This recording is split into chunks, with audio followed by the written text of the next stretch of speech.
Morning all. Let's have a look at another key Kasparov-Spassky encounter, and this is an absolutely fascinating encounter in Niksic in 1983. So Kasparov nearly, at the peak of his powers. In 1984 he's challenging for the world title with Anatoly Karpov, but the Niksic tournament of 1983, it hasn't got such a big name, to me at least, as Tilburg or Linares. But what an incredibly powerful lineup. 15 of the world's best grandmasters. So there's information on this on various sites, but Chess Games has good information among those sites. So Kasparov was rated on the FIDE scale 2690, but we have some other world champions among the participants. It's interesting, they have a FIDE rating, not so bad either. Okay, but Vladimir Putin 2645, Alf Anderson 2640, who I believe still plays bullet chess a lot on the ICC, by the way. He's a great bullet player, Alf Anderson. Mikhail Tal, believe it or not, 2620. So Mikhail Tal's rating is not bad. He's one of the best in the world in 1983. Yasser Sowan is 2605, so he's nearly at his totally peak rating. Boris Spassky 2605. So there's another two world champions there in terms of Mikhail Tal and Boris Spassky 2605. Jan Timman from the Netherlands 2605. Lajas Portish 2600. Anthony Miles from England 2585. Tigran Petrosian 2580. The great Tigran Petrosian. So 4 world champions are in this tournament now. Gilles Sachs 2570, Bent Larsen, the Great Dane 2565, Pedro Nikolic 2540, Bozdil Ivanovic 2515, and Zvestor Gregoric 2505. So incredibly powerful tournament with so many world champions in it, rated on the FIDE scale. I thought it was only like Nottingham 1936 comes into mind with a lot of world champions in the same tournament, but we've got a lot of real legends in this tournament.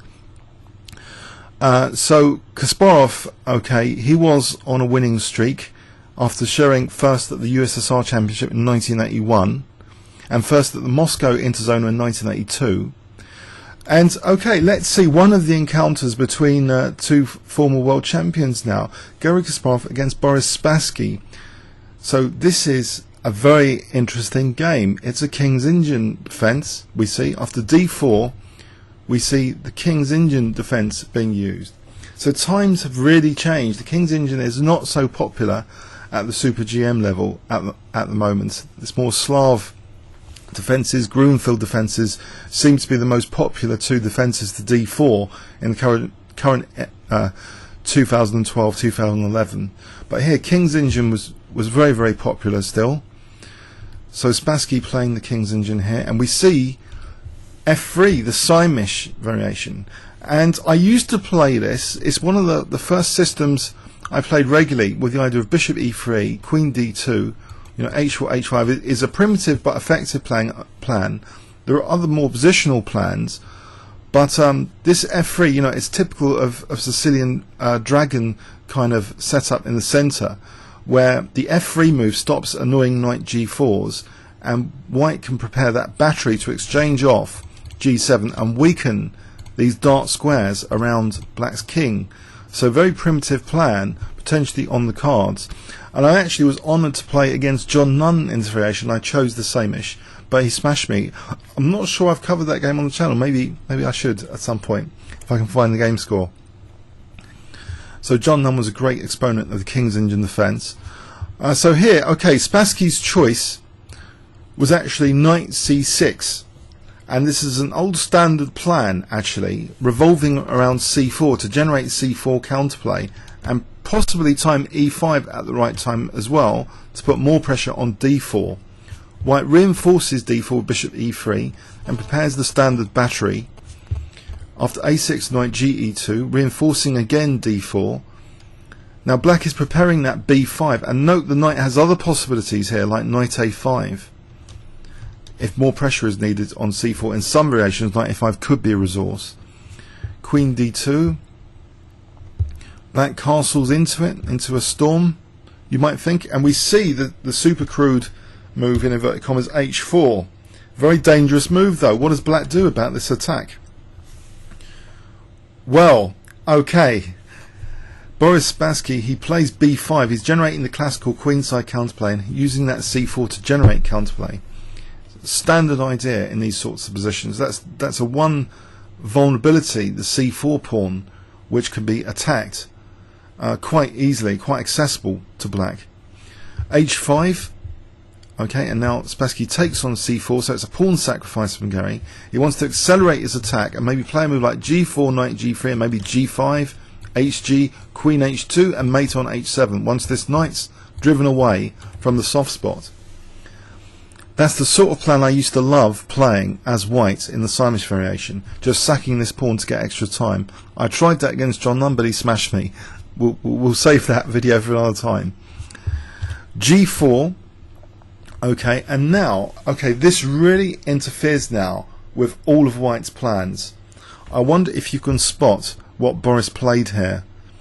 So you want to interfere from this plan of having your king side dismantled on the dark squares with this bishop h6. So there's something really radical that is played here, which kind of shifts the attention on the queen side maybe and the center as well, and away from the black king being mated that easily. So if I give you 10 seconds starting from now, can you find this next move?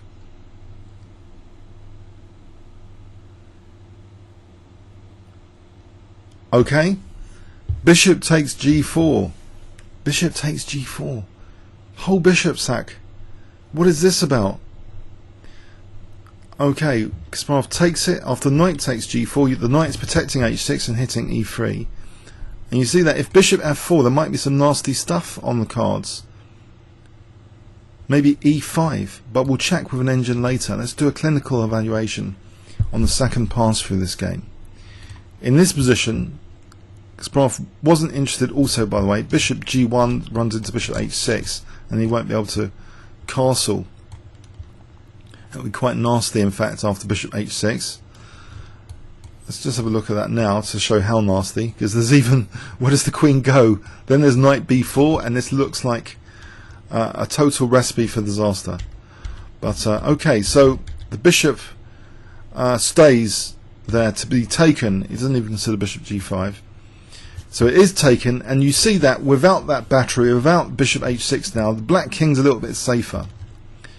Now e6, which prepares to strengthen that c4 pawn to make it a real pawn which can't be readily recaptured from white. And we kind of get a French defense pawn chain structure emerging. Well, after hg, hg, rook d2, seemingly crude intentions of attacking and defending though b2 and coming to h2 potentially. Rook e8 now. Okay, which makes way potentially for king f8 as an escape route. With a bishop on g7, many King's Indian players have a feeling of safety that they can't be mated. I think Kasparov himself called it a crime to lose the King's Indian bishop on g7. A crime because it's what you play for, this beautiful bishop. You want to preserve it, usually. So knight g1 and now d5, a French defense type pawn chain. Okay, after knight f3, we see white is ready for moves like knight e5, knight g5, rook h2 are all potential moves. The knight on f3 is also guarding d4 without interrupting the bishop. But this pawn's been secured with that pawn on d5. a5, okay. After e5 now, we see knight e7 and that beautiful f5 square, like in an advanced French defense. You try and make use of the f5 square. Bishop h3 ready to snap off the knight if it dares to go to f5. But now undermining, like in a French defense, the center, trying to get this center crumbling. White takes that. Now queen c7 hitting 2 pawns, ready for a move like knight c6. Or even knight f5 if the rook wants to bear pressure on e5 potentially. Queen f4. Knight c6. Okay, so protecting the pawn now. But now d4. What is this? What is this? It's to do with undermining. If knight takes d4, then maybe knight takes e5, and then we might have knight d3 check as a tactical possibility. That might be the case intuitively, just winning the pawn with knight takes e5 may be very unpleasant, but we need to check this out tactically. It looks as though there's major threats knight d3. So we'll check that out in the second pass through this game. So in the game, Kasparov sacks the exchange here, so all is not well in white's position. He plays rook takes d4. Okay, sacking the exchange, and now queen takes c5. So the material balance now, what is this about the material balance?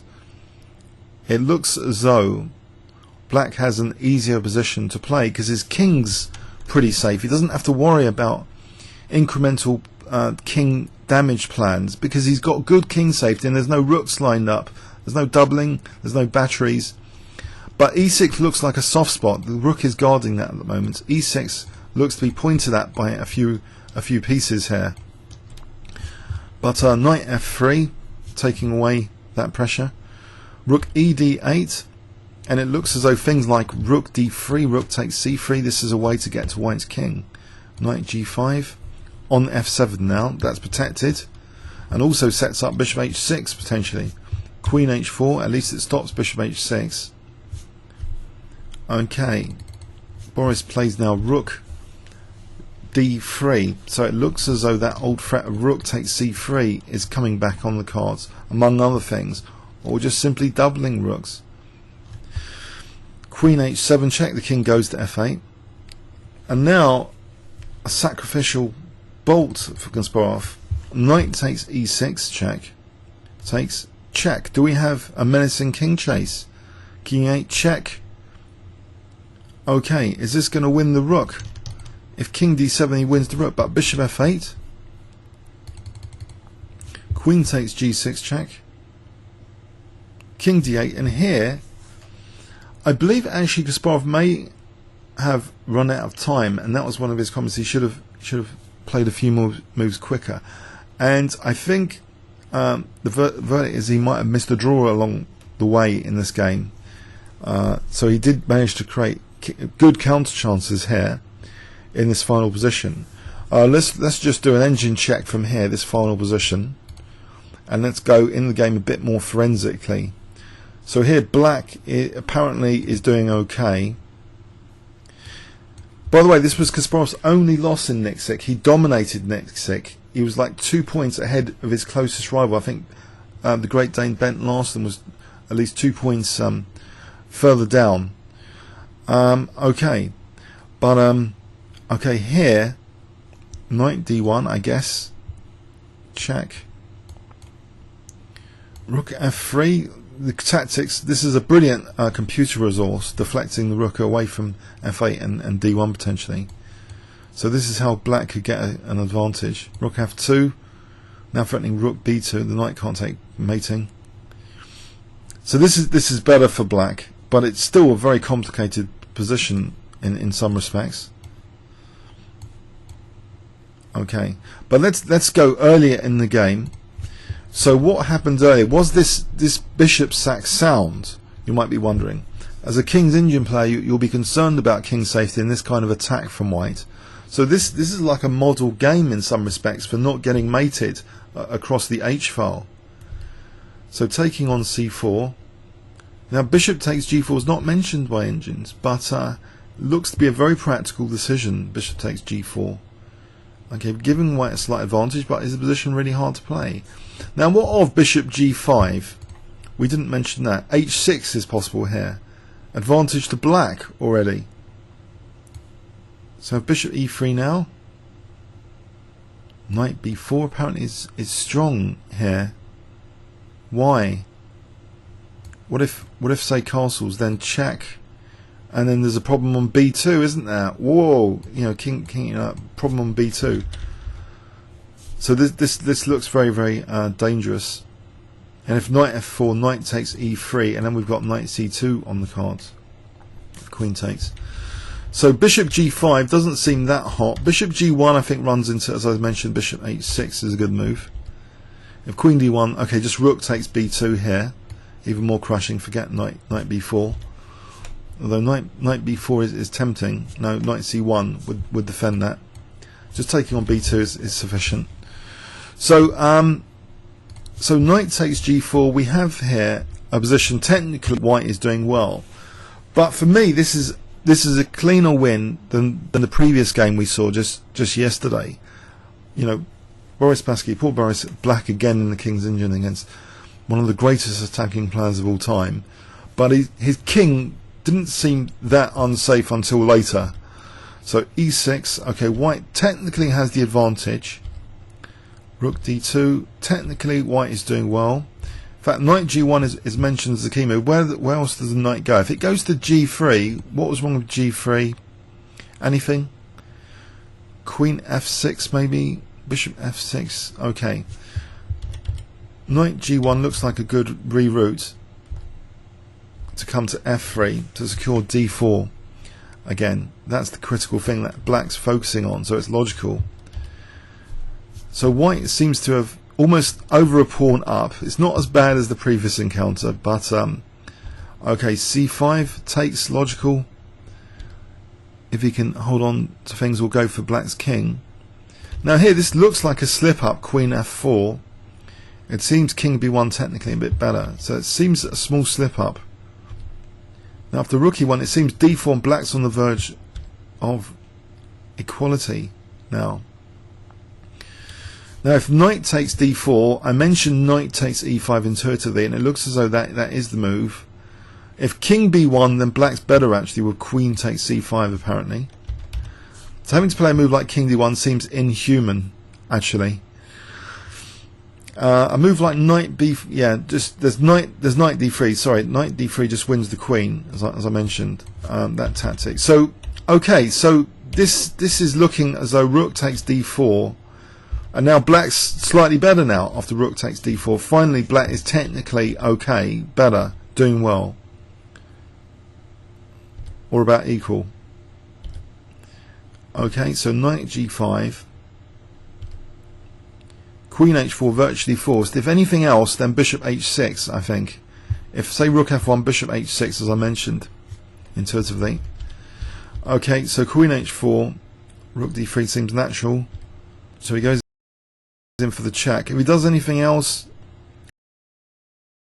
I don't know, there was some other options. This is a very dangerous path. Knight takes e6. That's mentioned. Knight takes e6. So use the f file. Bishop f8, and we get this position. Okay, queen g6. Now apparently here there's a move, and I think some commentators, kibitzers on chess.com, may have mentioned this as almost getting a draw here in this final position. I think Kasparov was really short on time and overstepped the time limit. Knight d5. Let's have a look at this knight d5. So if takes, this is a draw, is it, by perpetual or something? Check. Check. It's a draw by perpetual. There's no escape for the black king here. Okay. And what are the options then? So rook takes d5. Again, a draw by perpetual. Or is it king d8 now? We have check. In this position, bishop g2 to get that battery on c6. And this should be, apparently, technically, it might be okay. No, sorry, not there. Not queen c5, queen d5. And it should be, there's drawing chances by perpetual checks here. So 0, 0, 0. So this knight d5 was, as a resource in the final position, is very interesting. But it's a computer move, isn't it? King d7, fascinating, introducing some tactics like bishop h6, I guess.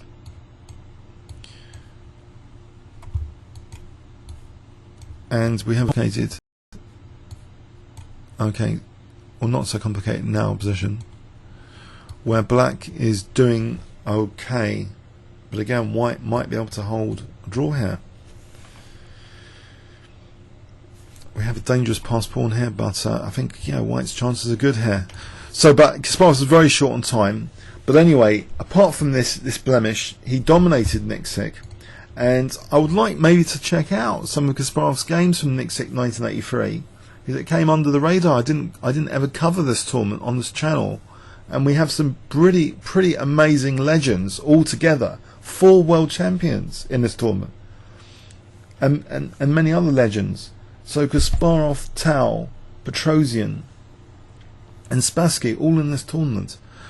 Okay, I hope you enjoyed this game, and okay, it's unfortunate Kasparov overstepped the time limit, it seems. Comments or questions on YouTube? Thanks very much.